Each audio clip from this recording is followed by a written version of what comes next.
19h45, la Barry Info Soir. Messieurs, dames, bonsoir et bienvenue à cette nouvelle session d'information du mardi 6 février 2024. Et justement, ce jour 6 février, 219 jeunes ont été consacrés élèves officiers de l'école de formation des forces armées nigériennes et FOFAN. C'était à travers une cérémonie de baptême et de présentation au drapeau qui a vu la participation du ministre d'État, ministre de la Défense nationale, du chef d'État-major des armées et de plusieurs autres invités. Boubacar Ibrahim, Boubacar Souley.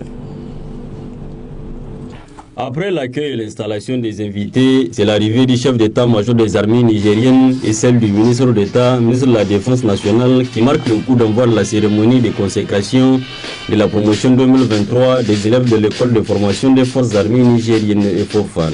Baptisée sauvegarde de la patrie, cette promotion qui achève ainsi une formation initiale de 3 mois est composée au total de 219 élèves officiers, dont 133 élèves officiers d'actifs, 56 élèves officiers pilotes et 30 élèves officiers collatéraux.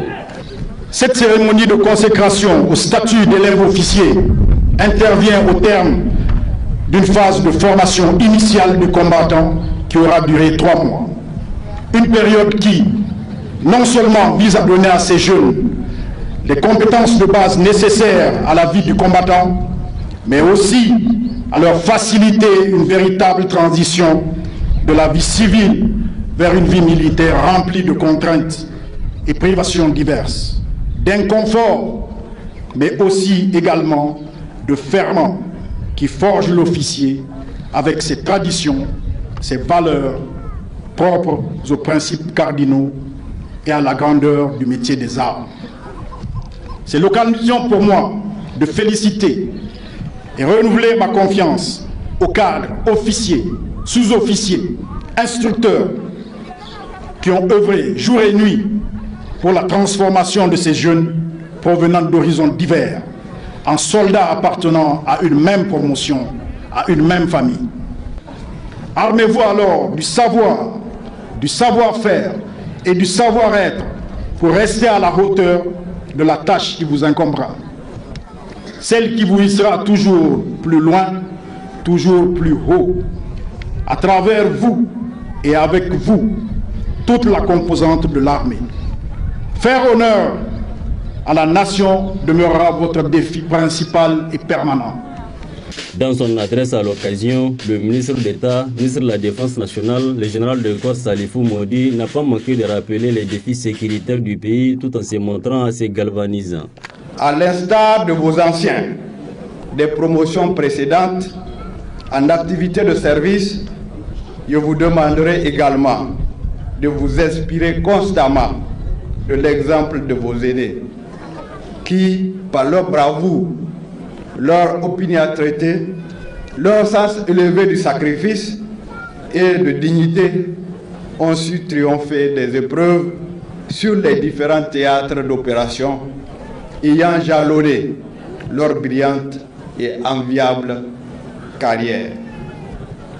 Pour cela, vous devez plus que jamais, en tant que futurs officiers de vos armées respectives, faire montre de qualité mentale, psychologique, physique et intellectuelle forte, indispensable aux institutions de défense et de sécurité pour faire face aux nombreux types de conflits qui assaillent nos pays individuellement pris et qui n'épargnent aucune des régions africaines dont vous êtes issus. La suite de la cérémonie a ainsi été consacrée à la remise des insignes, à l'attribution du nom de la promotion et à la présentation du parrain qui est le général de division Momoni Bourema, plus connu sous le nom de Tchanga.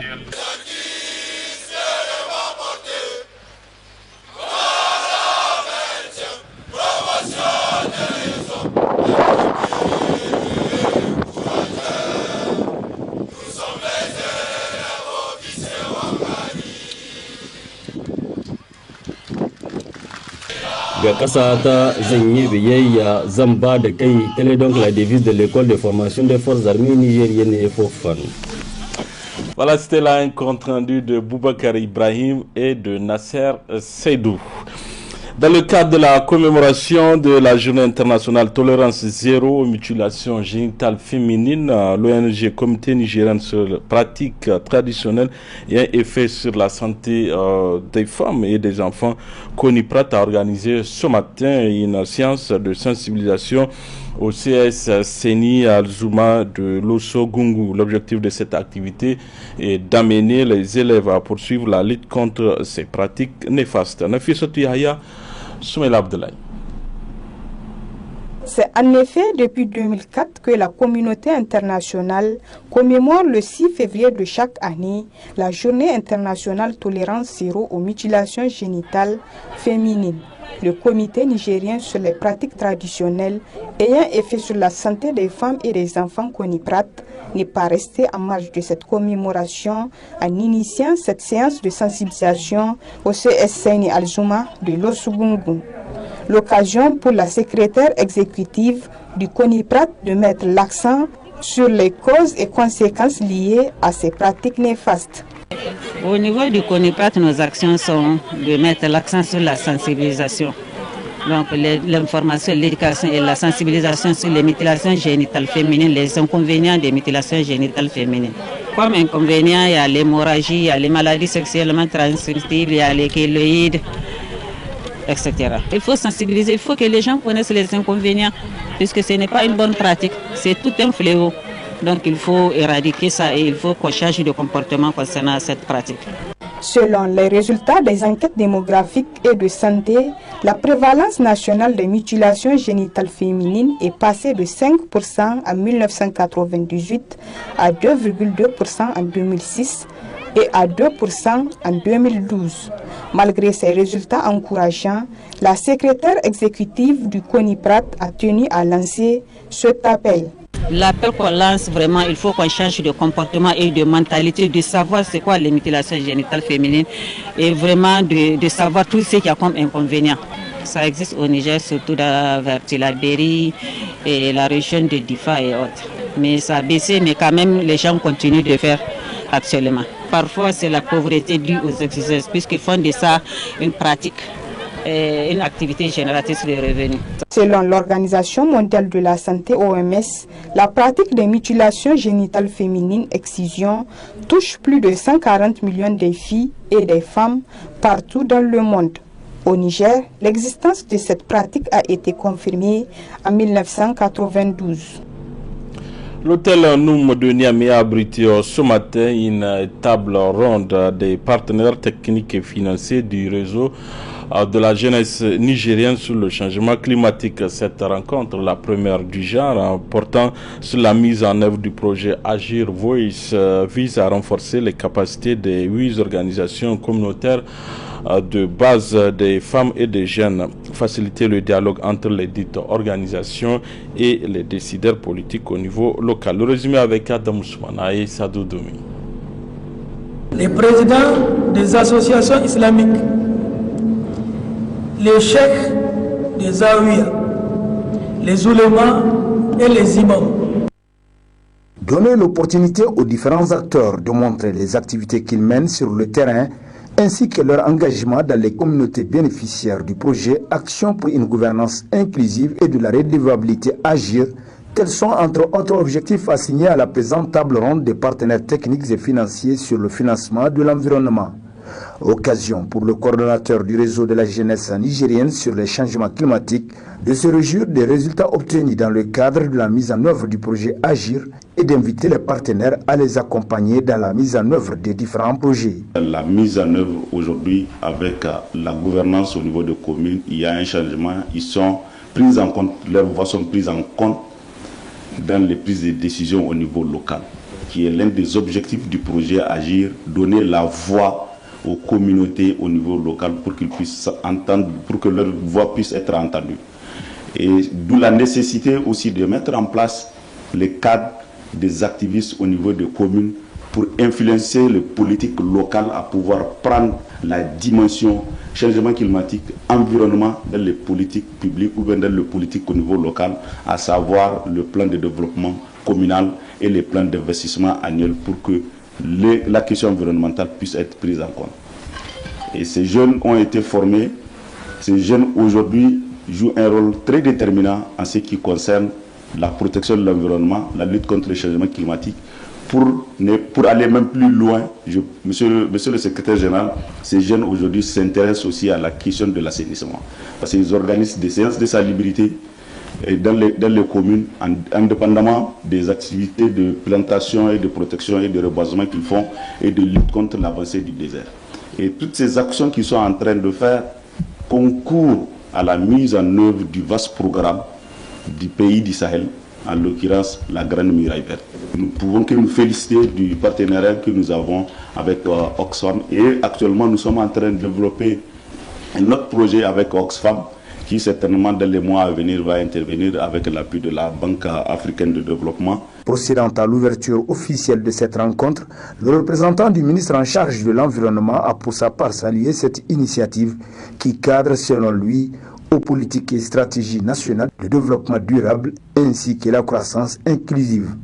Il n'a pas non plus manqué de souligner l'objectif de cette table ronde. L'objectif principal de cette table ronde est de créer un cadre de partenariat et de dialogue entre le réseau de la jeunesse nigérienne sur les changements climatiques et les partenaires techniques et financiers que vous représentez au Niger.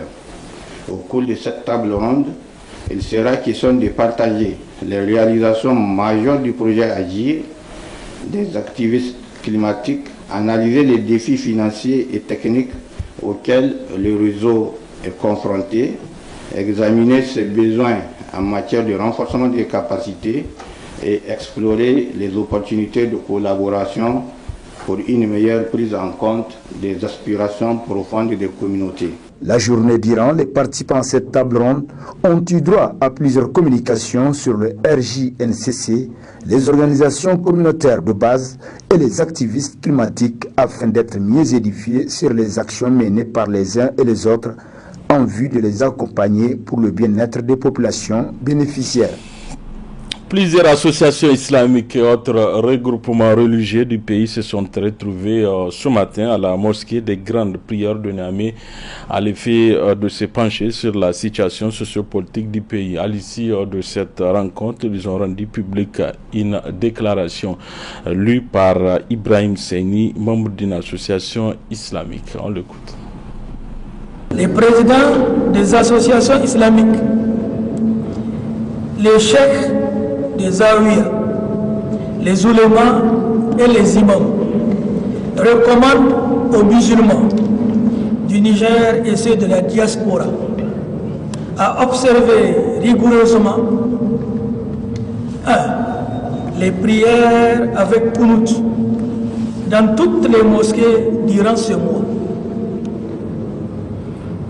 Durant un mois, la lecture du Saint-Coran, le jeûne surrogatoire, la multiplication des doigts, invocations à toutes les occasions, mariage, baptême, décès, etc. Par la même occasion, l'ensemble des associations islamiques du Niger invitent les populations de Niamey et ses alentours à participer massivement à la prière de Asr le vendredi 9 février 2024, c'est-à-dire le vendredi prochain, à la grande mosquée Kadhafi à partir de 15 h. Prions Allah, le Tout-Puissant, le Miséricordieux et le Clément, pour qu'il accorde la paix, la cohésion sociale, la sécurité, la prospérité à notre pays, à son peuple et à ses dirigeants. Amen.